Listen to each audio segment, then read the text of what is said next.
Hi, I'm Ellen Encisco with Cincinnati Children's, and here's an article you should know about. In this study, the authors reviewed their experience with laparoscopic common bile duct exploration with balloon sphincteroplasty for patients with pediatric choledocholithiasis. This was a retrospective review at their institution between 2018 and 2021. In the paper, they include illustrations and a description of their technique for laparoscopic common bile duct exploration with balloon sphincteroplasty. And they compared these patients with patients who had the standard laparoscopic cholecystectomy with ERCP and to patients who had a laparoscopic common bile duct exploration with standard techniques, meaning no balloon sphincteroplasty.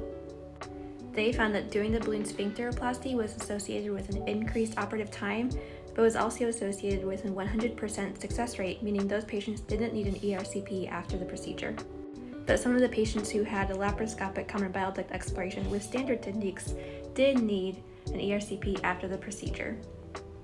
And laparoscopic cholecystectomy with ERCP was associated with an increased length of hospital stay and with more complications like stent placements and stent migration. So for pediatric patients with choledocholithiasis, laparoscopic common bile duct exploration may be a good option and can be combined with balloon sphincteroplasty, and it can be associated with decreased hospital length of stay and decreased complications. Check out the article in the link below and let us know what you think.